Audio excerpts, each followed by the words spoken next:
What's up, beautiful people? Today we're bringing Thomas Sowell back to the channel. We're going to be checking out a topic that he speaks on quite a lot, and I think he makes reasonable sense when he speaks on this topic. I thought I should bring it to the channel. This one is titled, "This is why the left only focuses on race." Let's get to it. Welcome back, America. We're here with Dr. Thomas Sowell.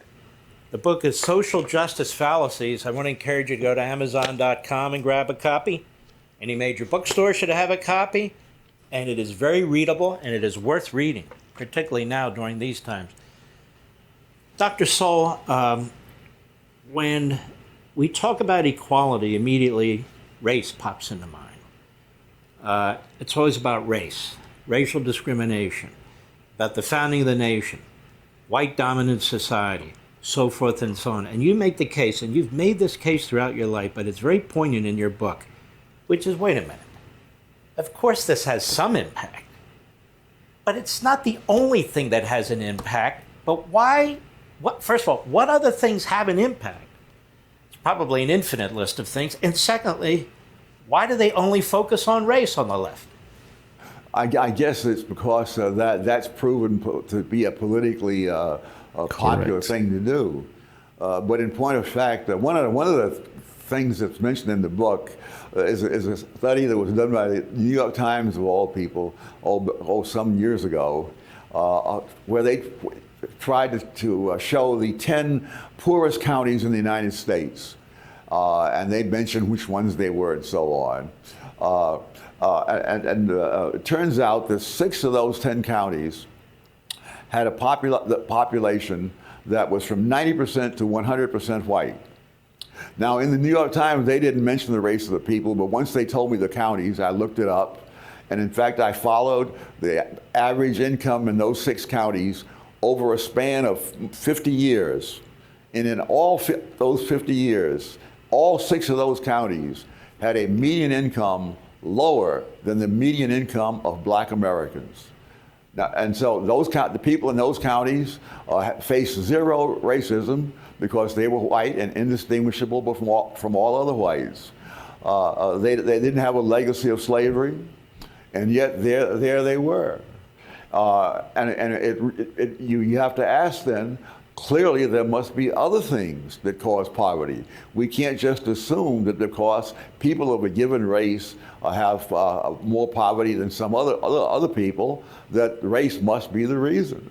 But this has become the automatic kind of thing, and I think most people would be quite surprised. One of the things that happens is that behavior matters, and you see that in so many different ways.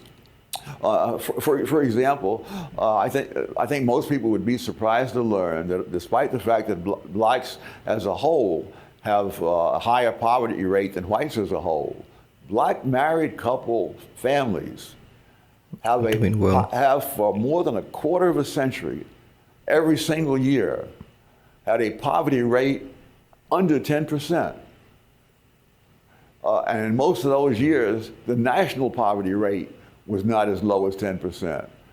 So it's not and you say, well, this is due to institutional racism.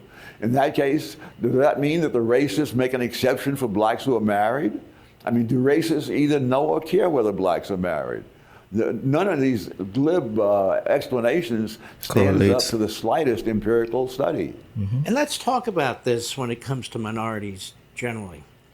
You have an Asian population in this country that achieves a lot as a group, intellectually, education-wise, and they are discriminated against by these Ivy League colleges, by Harvard. We just had a Supreme Court decision and so forth, the way Jews were 100 years earlier, by Harvard, Yale, Princeton, and so forth. So the people who push this race issue, is it that they really care about Black people or Asian people or Jewish people, or is it that it's just another wedge issue to try and destroy this culture and destroy this society? There are some people who are both. Some really believe it, and I feel sorry for them. But there are some who really don't care. If it gets them elected, that's what matters. And this is one of the tragedies of trying to politicize race.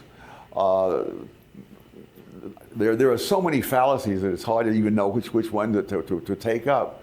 But for example, the great narrative is that blacks rose from poverty, got into professional occupations as a result of the 1960s social welfare programs, and that this has been a big benefit.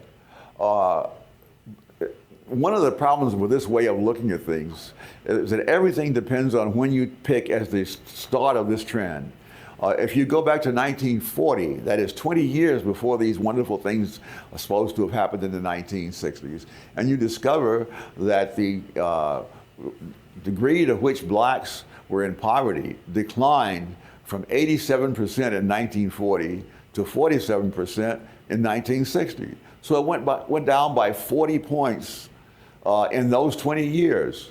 Now you look at the 20 years following 1960, they went down 18 points.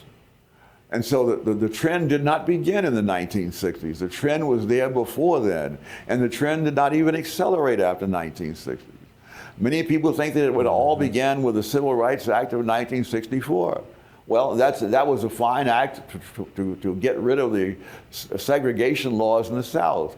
But the cold fact is that the percentage of blacks who had professional occupations doubled from 1954 to 1964. That is in the decade ending at the time that the Civil Rights Act of 1964 was passed. If you look at the things that are negative, like, for example, black children being raised in single-parent households. In 1940, just under 17% of black kids were raised in one-parent families.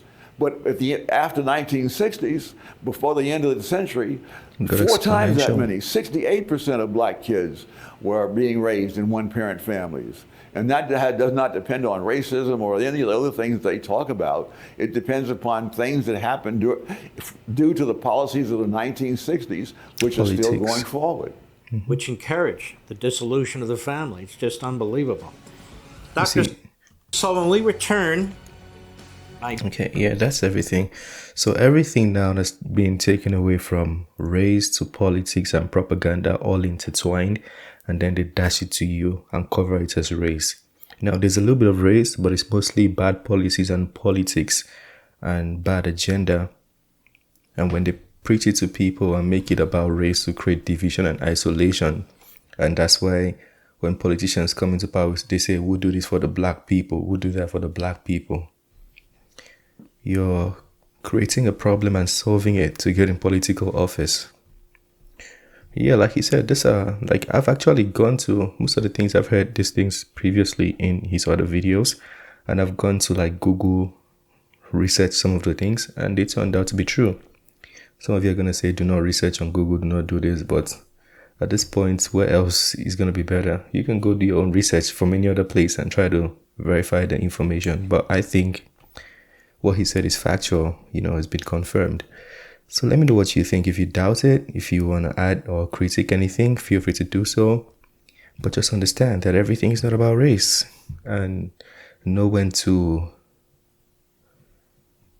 In fact, don't use the victim card, ever. I was going to say, know when it's about race, but that also encourages a mindset of victimization. Even though there is, but always understand that you're the best. You're beautiful. And nobody is hating on you. I told you about the thing I saw on TikTok the other day, where they put face mask on these ladies and asked them to go for a job interview. Before they left the room, they cleaned the masks, and they sent them for the interview. When they came back, the ones that thought they had the marks on the face said they were discriminated against because they had the marks. But the thing is, there was nothing on their face. So it was just all in their head. It was all psychological. This could also be the problem some people are having. It's not about race. It's just psychological. So I'm just saying, some people are going to fry me for that, but it is what it is. Just learn that it's not always about race. Smash the like button, subscribe. I can't talk anymore because I know I'm going to get a lot of backlash for that. But subscribe if you're new to the channel. If you want to see me talk more like that, subscribe. If you don't, well, I'm sorry. Go to another channel. Peace.